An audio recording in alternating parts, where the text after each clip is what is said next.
All right. The second part of this is understanding the DNA analysis that occurs in labs. And so what we'll take a look at is we'll take a look at a DNA analysis itself. Like, what do you get from a lab? District attorney or prosecutor says we have DNA evidence against your client, and here it is. What do you get? What do you get from the lab, right? You get a lab report, right?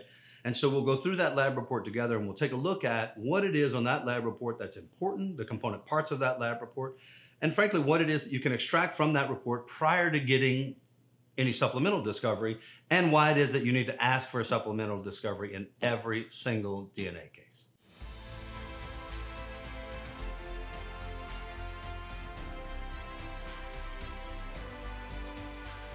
When we receive the lab reports, they generally have the same sort of information on them. So all lab reports are going to be different, obviously, from different labs, but they're going to have some central information on the report that's important for our purposes. And so let's take a look. First, there'll be the agency name, the case officer name, person who received the evidence, person who requested the analysis, all that kind of stuff, right?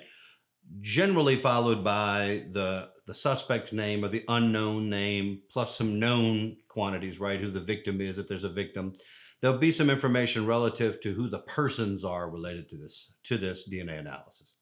The first very important information we get is, of course, what analysis is being requested, right?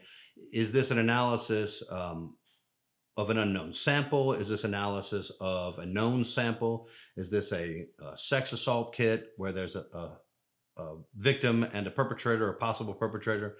Are there some elimination profiles in this particular analysis? Or is this a crime scene, right, where there's a suspect or multiple suspects relative to the particular crime? And that gives us good information because that's how we, sort of set the frame of what an analyst was thinking at the time they conducted this DNA analysis, right? Because that's information that the analyst has. That's the information that the analyst brings into the testing, into the DNA testing. And so that's the first thing we look at. The second important piece of information is going to be a list of evidence. So we're going to get from the lab report the evidence that was received, right? And that evidence will be numbered. There'll be some kind of system identifying each particular piece of evidence, and there'll be a description of where that evidence came from. What was the source of that evidence? Was it a cheek swab? Was it a swab of a particular item? Is it a piece of clothing? Is it something, a carpet that's been cut out and there's a biological stain on it? There'll be a pretty straightforward, not very extensive, but straightforward explanation of this is where this evidence arose.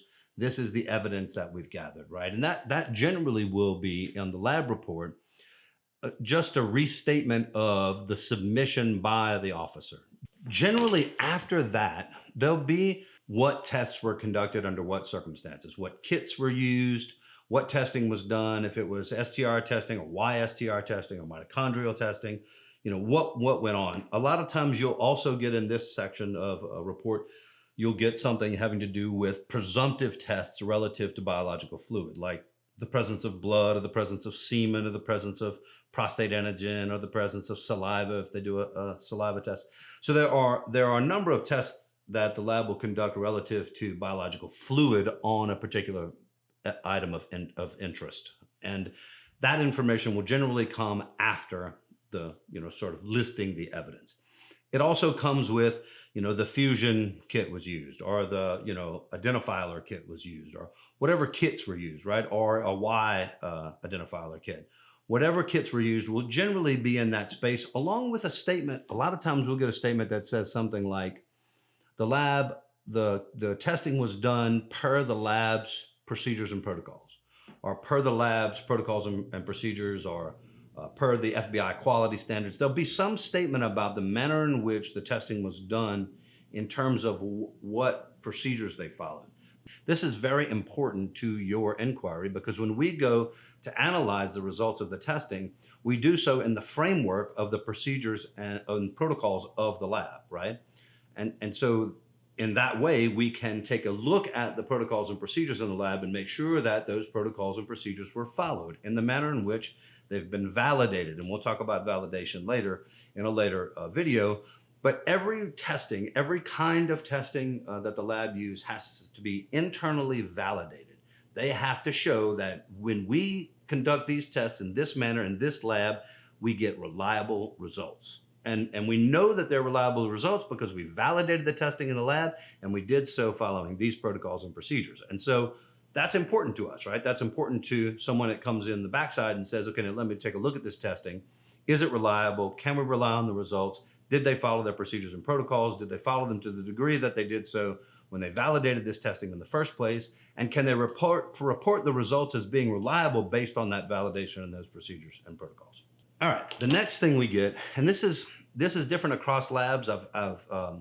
The state police crime lab that I deal with mostly here in Louisiana used to put, after this bit of information, they used to put a set of genotypes, right, or a set of results, and they would give us the allele calls at each locus for every sample tested, be it a reference sample for a victim or reference samples for possible suspects, and all the samples of interest, be they single contributor samples or multiple party contributor samples. No matter what they were, we generally got the list of all of them. We got those forever.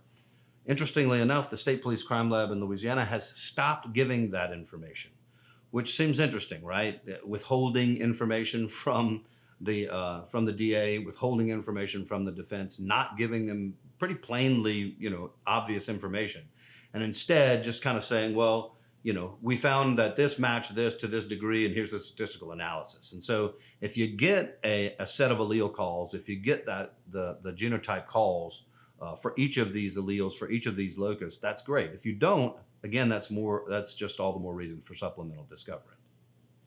If you don't have that, you will generally have a clear, concise statement within this same area of the results of the testing, right? Exhibit 1 or evidence item number 1, and then it'll say what it is, right? There wasn't sufficient DNA to return a result, or this is a mixture of more than 2 people, mixture of more than 3 people. And this person, this person, this person can be excluded as contributors, or this person cannot be excluded as a contributor, or this person is included as a contributor. It just depends on the lab, right? The language used is a part of the protocols and procedures of each individual lab, but the language used is not consistent across the board. There are labs that use the word match. There are labs that use the word inclusive. There are labs that use fail to exclude or cannot be excluded. There are labs that say excluded. I mean, there are labs that return results that are inconclusive. And so there are a number of sort of answers to each piece of evidence.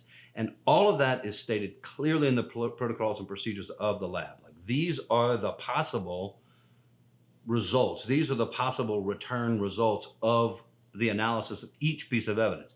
And they will just, sort of write exactly what the sentence says. And that's been determined by the lab director as the language used when reporting results in a particular DNA analysis in a particular lab. And so that in that section of the report, we'll get that information. And then finally, as is required by the FBI quality standards and required by the labs, there's always a statistical analysis done on any profile or any sample where there's either a match or a person cannot be excluded. There's a statistical profile, an inclusion, a probability of inclusion. There's always a statistical analysis done or a statistical statement made about the evidence. And the statistical statement made is supposed to act as a statement of weight, right? How much weight should a trier of fact, should a jury or a judge, how much weight should that person give to this evidence in terms of its statistical power?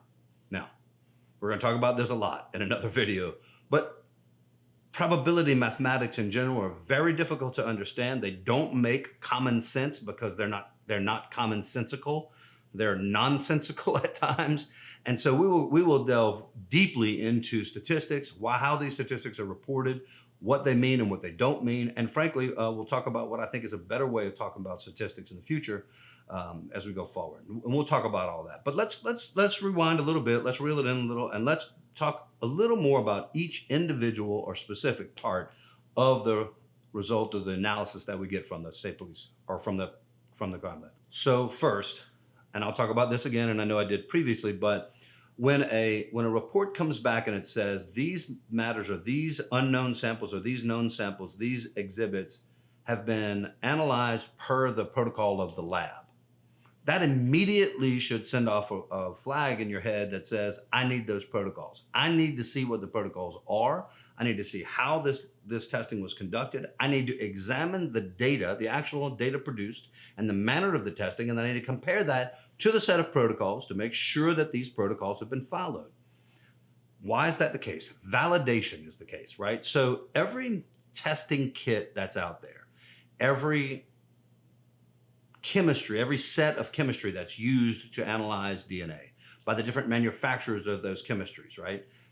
All of those are validated at the manufacturer level to function in a particular way, right? We have, it's external validation. We have validated Thermo Fisher validates, right? These companies that make these kits, they validate, right? They validate their kit. Our kit will return sufficient reliable results, and it'll return sufficient reliable results at this level of DNA, right? From 0.5 to 2 nanograms, optimal level being 1 nanogram, that kind of thing, right? And it'll return a reliable set of results at these particular locations, and this particular set of locations, be they 15 or 20 or 25, these particular set of locations, and if you follow the sort of the procedures, normal procedures that we followed in DNA lab testing, you will also get reliable results, okay? So then the labs go out and they buy these tests. They purchase these testing chemistries, right? And they bring them back to the lab. But prior to using them in the lab has to validate that testing equipment or that testing chemistry in the lab, right? The lab has to be able to show that in this lab, we're capable of using this chemistry, this testing chemistry, in a way that returns reliable results, right? And so the lab will go through this process of testing known quantities, testing known samples, testing diluted samples at particular levels to see if they can return results that are consistent with the results that were made by the manufacturer of the chemical, of the kits, right? And so the lab does what's called internal validation. Well, the internal validation is both required by the FBI quality assurance, it's required by the lab being accredited, and it's required prior to, and this is very important, it's required prior to the lab using that particular kind of testing in a criminal context, right? In the forensic science context, in the forensic DNA context. So for instance, if a lab gets a new kit, right? The Fusion kit came out a few years ago. And the Fusion kit went from 15 in our particular lab. We were using a identifier at the time, and that kit was 15 locations, okay? The Fusion kit is 22 locations, or 21 or 22 locations. That is a much more robust chemistry, right? A much more robust testing chemistry. It tests more locations, and in turn, at least the inference is that it has more resolving power with regard to the DNA because there are more locations being tested, right? Well, when the lab started using that, then they have to internally validate that kit. They have to internally validate and say, we can use this kit in a manner that is consistent with the manufacturer's use and to return reliable results. Well, let's say the lab decides one day that they're going to do a Fusion kit analysis on a DNA sample of 1 or 2 cells. Well, if the lab hasn't validated ultra low level testing, right? Testing of ultra low level DNA samples. If they haven't validated that they're capable of doing that they're capable of returning a reliable result under those circumstances, then that test and those results should be challenged. Should be challenged as not being validated internally in the lab. Doesn't matter if the kit's capable. Doesn't matter if Fusion says you can do it. The lab has to have tested at that level to show that they can return reliable results at that level. And this is very important. This is centrally important to whether or not this DNA can be used against your client. Because, we're beyond, at this point, for the most part, beyond Daubert challenges to DNA evidence, right? This is a very organized, this is a very defined science. It's past Daubert for years now. We understand DNA science and we understand the results that are being produced. But one of the requirements for the admission of scientific evidence in the courts is the requirement that the person that is conducting the testing or the lab that's conducting the testing uses the methods that have been validated and uses those methods in a way that have been shown to produce reliable results. And so if they're using some fanciful new method or some idea that one of the lab personnel came up with, it's like, hey, I got this really cool idea how to do this new tricky thing in DNA testing, and I think we should use it going forward. The lab doesn't get to do that, right? They have to revalidate that kind of testing. They have to go through the process of validating that testing. And so this is where we know, on this particular section of the lab report is where we know that they followed their protocols.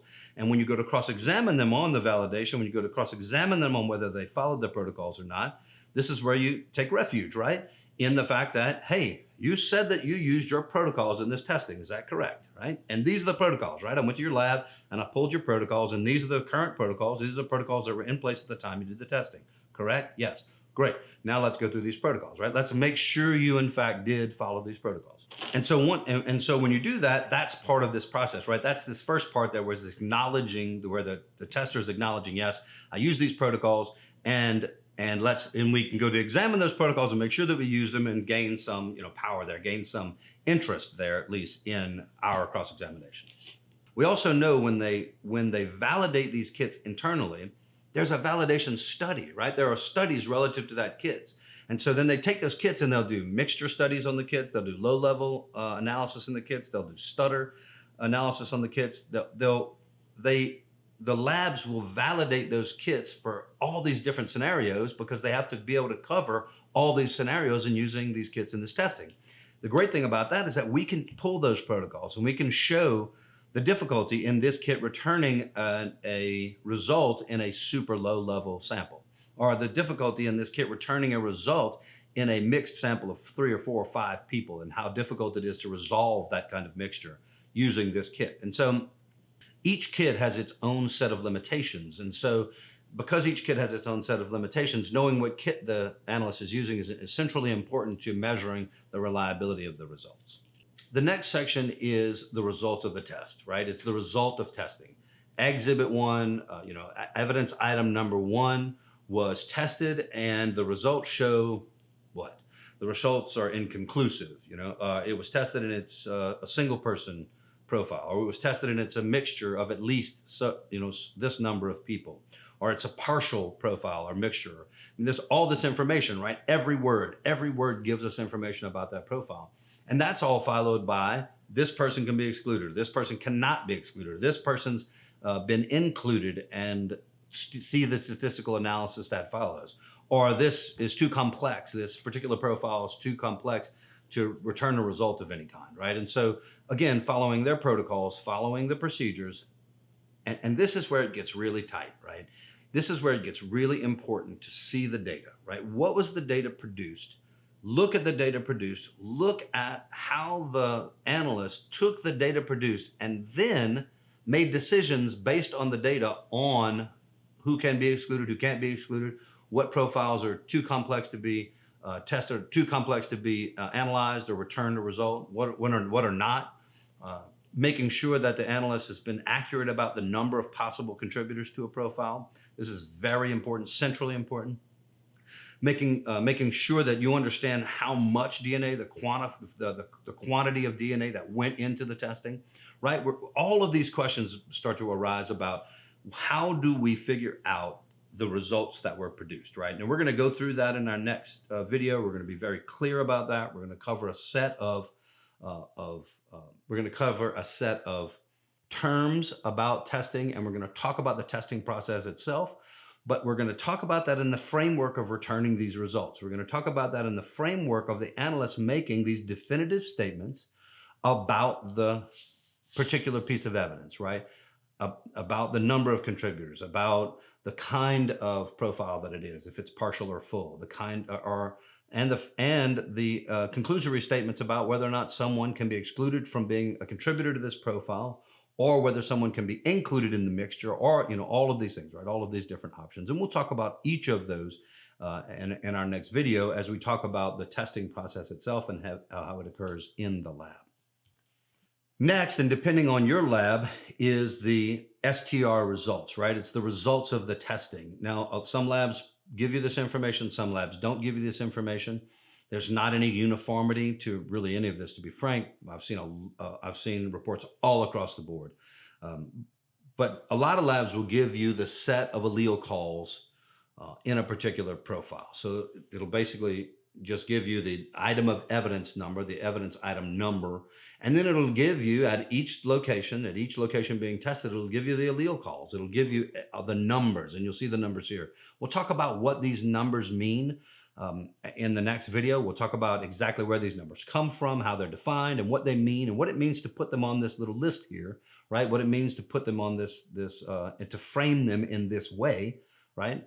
But for our purposes now, this is the allele call. This is the sort of definition or resolution of your client's DNA. If the sample being tested is a cheek swab of your client, it's the resolution of the DNA. It's resolving the DNA of the victim or your client. If they were cheek swab, it's resolving the DNA profile of a particular mixture or a particular unknown sample, be it a mixture or not.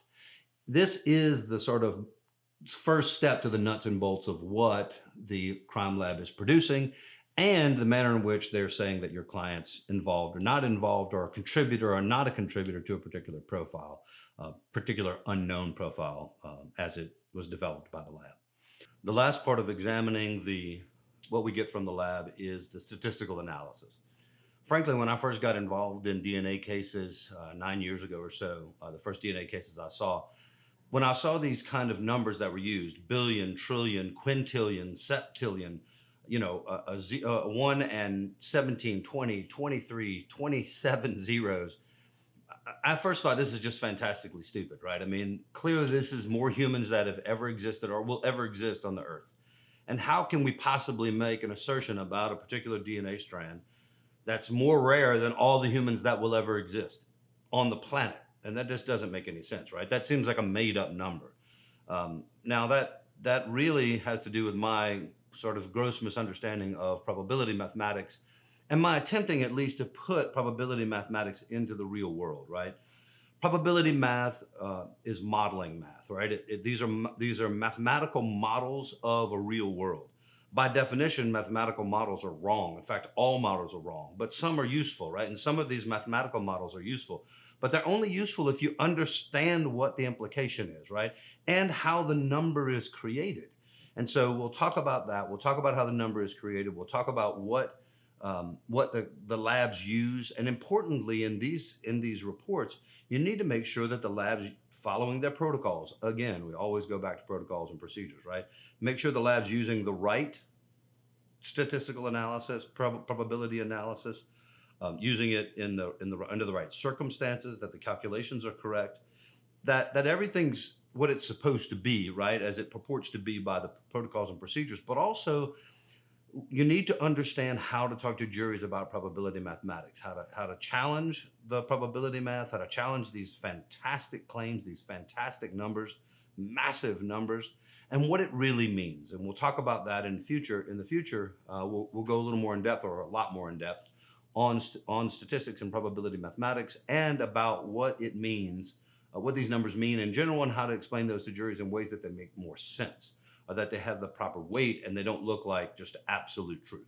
And that sort of concludes our examination of what you received from the lab. That concludes this video in terms of what we received. Our next video will be focused on exactly what occurs in the lab. Like, what is the testing process itself, how that proceeds, what are the steps of that process generally, sort of a survey of that, a few insights into how to deal with that, and an introduction to what will be a number of further videos on sort of drilling down on each of those issues. So thank you for being here, and join us next time.